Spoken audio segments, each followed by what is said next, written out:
The world you live in is an intelligent system in which every moving part is coordinated by every other moving part. There's a universal life force that supports and orchestrates everything. It all works together in perfect harmony. You are one of those moving parts. You showed up here in this body that you inhabit, precisely on time. Your body will leave here with the same precision. You're an essential piece of this complex system. Here you are in this intelligent system that has no beginnings and no ends, in which all of the galaxies move in harmony with each other. You must have shown up here for a reason. Khalil Gibran said, "When you are born, your work is placed in your heart." Take a moment right now and point to yourself. Your finger is very likely pointing right at your heart, not at your brain, but at your heart. This is who you are. The constant beating of your heart in and out and in, is a symbol of your infinite connection to the always present heartbeat of God, or the universal intelligence. Your left brain calculates, figures things out, analyzes, and comes up with the most logical choices for you.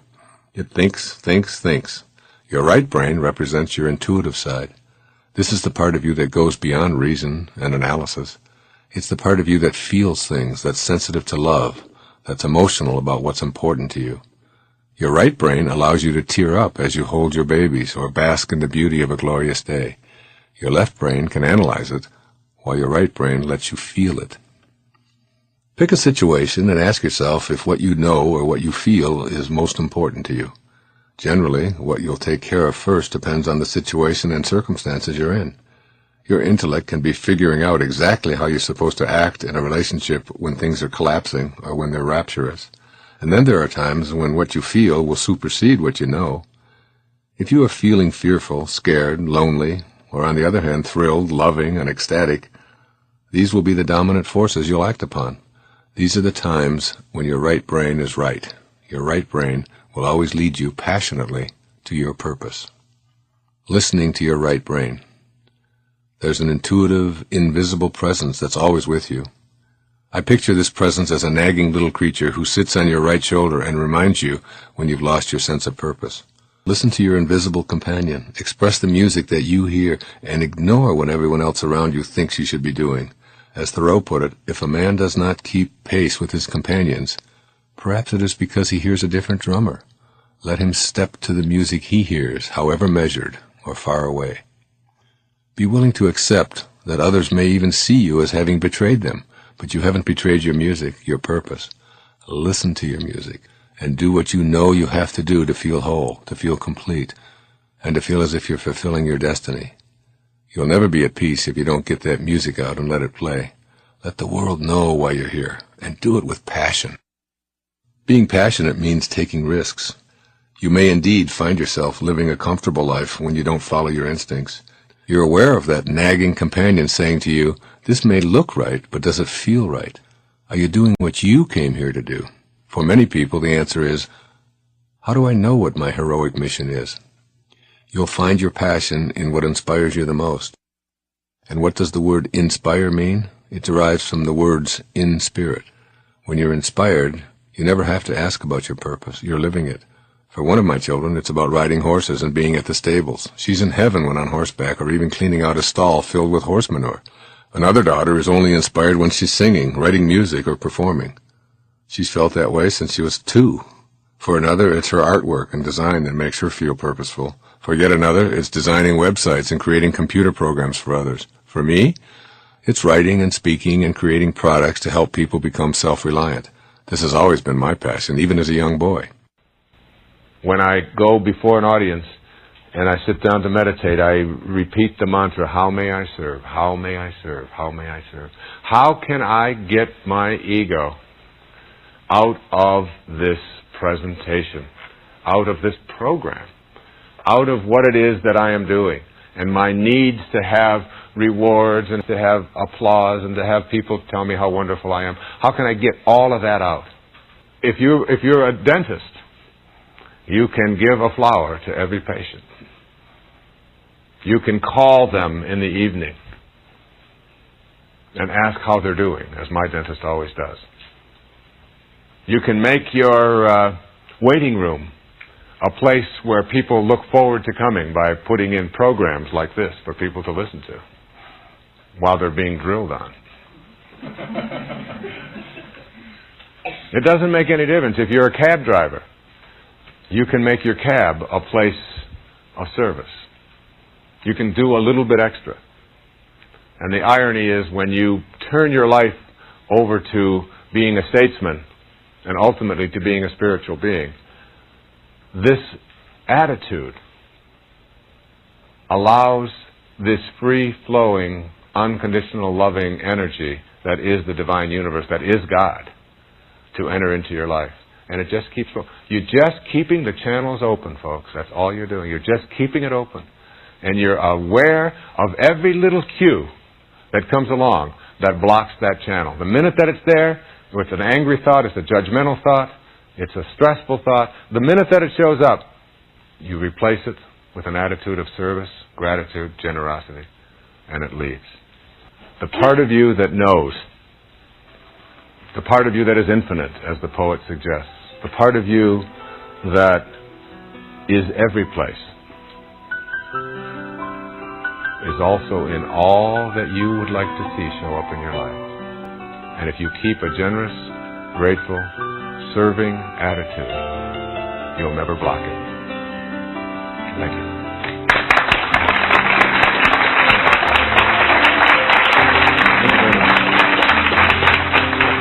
Thank you.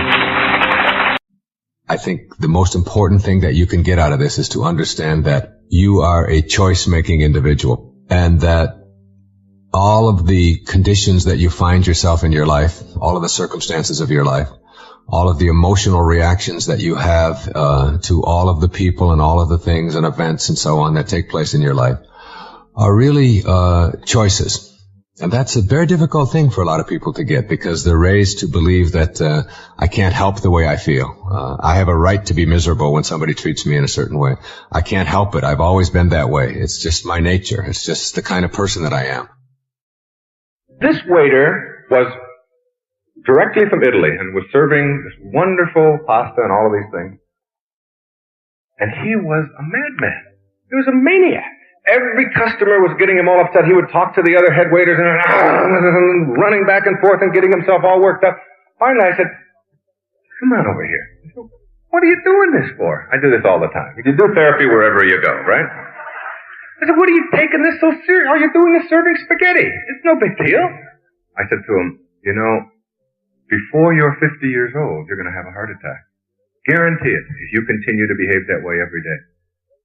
He said, look, what do you expect from me? I'm Italian. So, well, that explains it. I mean, his rationale for his behavior was, I can't do anything about it, I inherited it. You know, I just got deficient anger genes. I mean, I've heard kids say that, you know, when they're failing math. I can't help it. My father was lousy at math, my grandfather was, I inherited, you know, deficient math genes. It's just not my fault. I can't do anything about it. The fact is that anything that goes on inside of you that is immobilizing, that gets in your way, that keeps you from functioning in the ways that you would like to function, that stops you from reaching your goals, whatever they may be in your life, anything inside, you choose. It's yours. You own it all.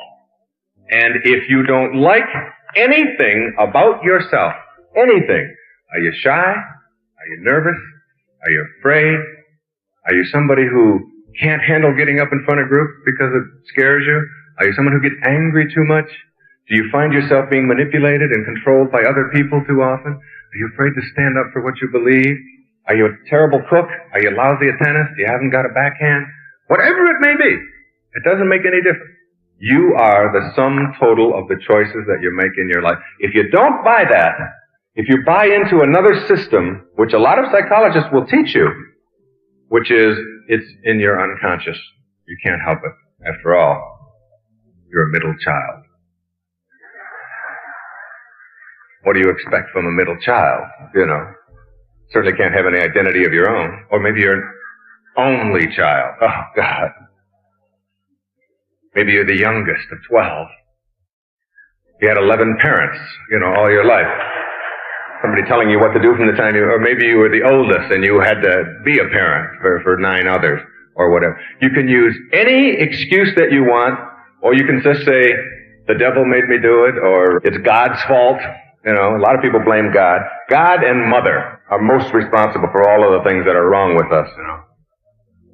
The classic, the one I heard over and over and over again in all the years, and I announced it on network television one night. You know, I said, I came here tonight for one reason. I want to tell everybody in America that your mother liked your sister better. I heard it every day for 20 years. You know, it must be true. I can't do it. My mother liked my sister better. No wonder I can't. She was the one that got all the attention. I didn't get anything. Her pictures and all the photographs. Nothing for me. I know some of you don't have a sister, and you think, well, then that's not the reason. She wanted one. Really. And she would have liked her better. I guarantee it, you know. It's taking responsibility for everything that goes on in your life, which is what Wayne Dyer is about, if you really want to take it home to anybody else. No blame is allowed for anything that goes on in your life. Virtually everything in your life boils down to what kinds of attitudes, what kinds of beliefs do you have about any given situation. You try to set your expectations in such a way so that you understand that your life is nothing more than a series of choices.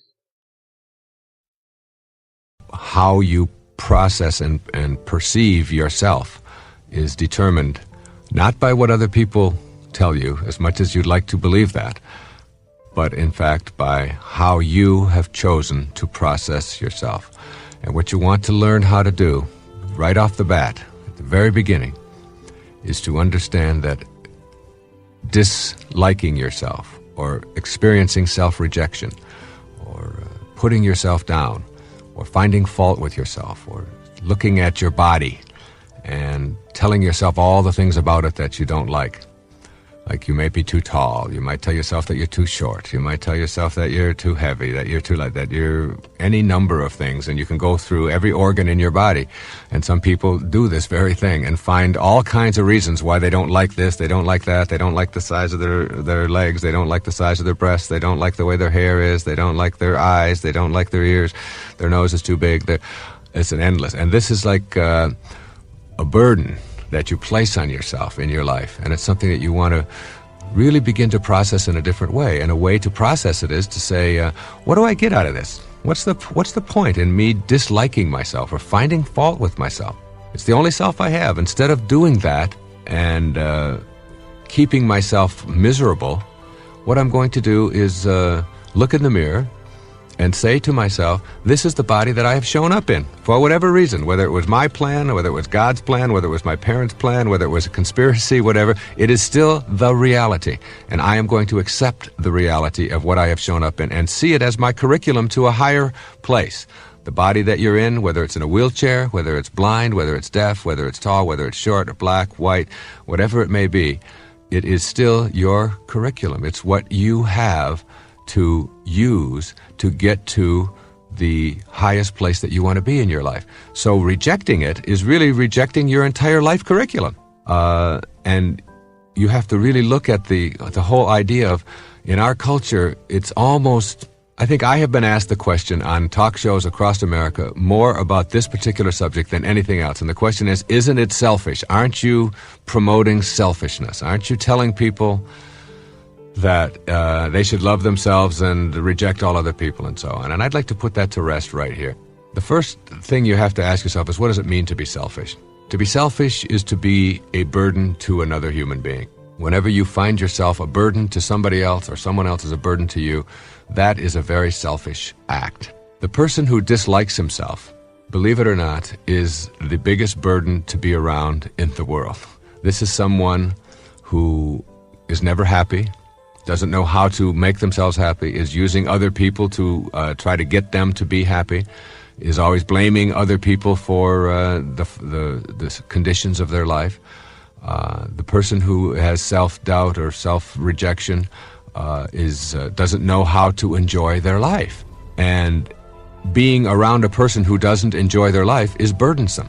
The person who does love themselves, who feels good about themselves, who, if you ask the question, do you love yourself, there's not even an issue there. There's not even a question involved. It's simply, of course I do. This is me. This is all I have. Of course I love myself. Why wouldn't I? Why would I ever put myself down? It has nothing to do with being conceited or finding fault with other people or making yourself better than anybody else. It has nothing to do with that. It has to do with the simple notion that in order for me to be happy, I have to love myself. In order to be able to be free from being a burden to somebody else, I have to know how to enjoy my life. If I know how to enjoy my life, it means that I am loving the life that I'm having, and that means I'm loving the body that I'm in. I'm loving the self that I am.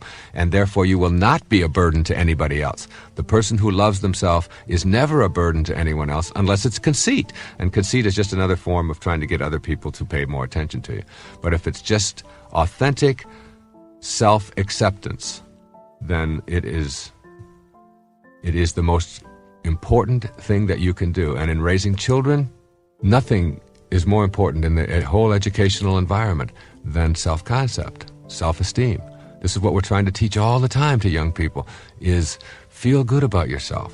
Treat yourself, cherish yourself as a valuable, important, significant, grand, divine creature, as someone who is unique and special in all the world. And feel that way about yourself wherever you go, and carry yourself that way. So you have to say to yourself, they didn't do it to me. I allowed it to happen, and I am no longer willing to allow myself to be immobilized by the rejection that other people or other events or other institutions or whatever it may be may have attempted to impose on me. So what you want to do at this point is if you can see that there are areas of your life in which you are self-rejecting, and identify them and make a commitment to changing them, then you can come up with some specific things that you can do about it. You can begin to discipline yourself to select new responses to others' attempts at making you feel good. When someone says to you, gee, you look really nice today, you can practice, instead of that immediate self-rejecting kind of, oh, it really isn't me, or this is my hairdresser, or whatever, you can just, a very simple thank you, or it's nice to know that you appreciate me. Just, even if you don't mean it. I mean, just sometimes you have to fake it, but faking it is all right, as long as you are practicing a kind of, hey, if someone says to me I look nice, or that I smell good, or that I look nice in this outfit, or that I look younger than I am, or whatever, I'm entitled to that. I'm entitled to a compliment. I'm worth that. You can practice saying things like, I love you, and check out when someone says that back to you, how do you react to that? What is your reaction to that? And accept the I love yous and the caresses and the affection that other people are directing at you as something that is directed towards someone who deserves that, rather than always doubting it and saying, oh, I wonder if he really does that, or I wonder if she really means it, or and all of the doubting kind of things. Of course you would love me. Your attitude, your inner conversation goes, of course you would love me. I'm worth being loved. I'm a valuable person. Choosing to experience peace by focusing on what you are for. You can experience peace by balancing all that transpires around you with God consciousness. There's nothing that requires you to react to evil doing with a non-spiritual mental response. You have a choice to put your mental energy into what you desire, and in so doing, create a new world.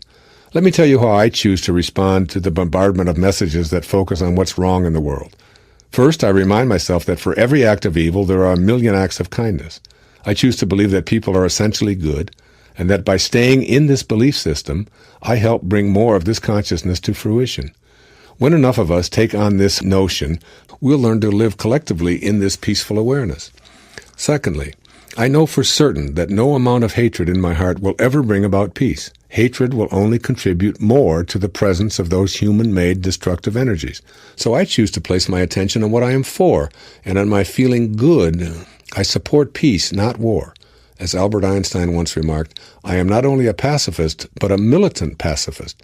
Nothing will end war unless the people themselves refuse to go to war. Unquote. I, as a recipient of the Einstein Award from the Albert Einstein College of Medicine of Yeshiva University, would humbly add, and unless people refuse to ever think warlike thoughts. In Long Walk to Freedom, Nelson Mandela wrote, "To make peace with an enemy, one must work with that enemy, and that enemy becomes one's partner." I know that we are all partners with each other. This is how I think. And when I see footage of a world that's in disarray, because many have forgotten this, I still choose to know that we'll ultimately learn to live this way collectively. But it begins with each of us refusing to be instruments of non-peace in all of our thoughts and consequently all of our behaviors. Adolf Hitler's designated successor, Hermann Göring, is quoted in Nuremberg Diary as saying, "Why, of course the people don't want war. But after all, it's the leaders of the country who determine the policy, and it's always a simple matter to drag the people along, whether it's a democracy or a fascist dictatorship or a parliament or a communist dictatorship. Voice or no voice, the people can always be brought to the bidding of the leaders. That is easy. All you have to do is tell them that they're being attacked and denounce the pacifists for lack of patriotism and exposing the country to danger. It works the same way in any country." That was Hermann Göring. I choose not to be one of those people who are dragged along. I refuse to be brought to the bidding of any leader who attempts to convince me that my beliefs in peace make me unpatriotic. When an unidentified Pentagon official was asked why the U.S. military censored graphic footage from the Gulf War, he responded, "If we let people see that kind of thing, there would never again be any war." Well, that's my goal. To live in a world where warlike thoughts are impossible because we're placing all of our mental energy on what we are for rather than on what we hate. Former President Dwight Eisenhower, who was also a commander of the Allies in World War II, once remarked, "Every gun that is made, every warship launched, every rocket fired signifies, in the final sense, a theft from those who hunger and are not fed, those who are cold and are not clothed. This world in arms is not spending money alone. It is spending the sweat of its laborers, the genius of its scientists, the hopes of its children. This is not a way of life at all in any true sense." This is a call to get ourselves and our world in balance. Peace demands heroic thinking and a purity of conscience. Third, when I see and hear evil, I remind myself, I didn't sign up to come here to be a part of hatred. While others obviously have, I'll remember to stay with the inner sense of peace that calls to me, and I'll surround those who behave in evil ways with the same light energy. I simply refuse to go to war in my thoughts. I choose to be a beacon of light for the places of darkness that are bereft of this kind of illuminating energy. Finally, as the dispatches of violence continue to come my way, I remind myself over and over again that we have a choice in how we respond to all of this. I know that by feeling hateful in response to hate, I only contribute to the presence of hatred in the world. As an ancient Chinese proverb tells us, quote, "If you decide to pursue revenge, you'd better dig 2 graves, unquote. I know that I have a choice to see what's good about the world rather than what has gone wrong. When those communiques of violence and hatred come streaming toward me, I push the mute button or even the off button, and I recall what the Dalai Lama once said. Quote, "Compassion and love are not mere luxuries. As the source of both inner and outer peace, they are fundamental to the continued survival of our species." Unquote. Those are extremely valuable words describing our need to be in balance. I stay balanced on this dimension of being in a peaceful world by saying them over and over and over again. I now know for certain that I'm obliged to stay in a consciousness of compassion and love, not only to maintain my own balance, but to help ensure the continued survival of our species. There can be no greater calling.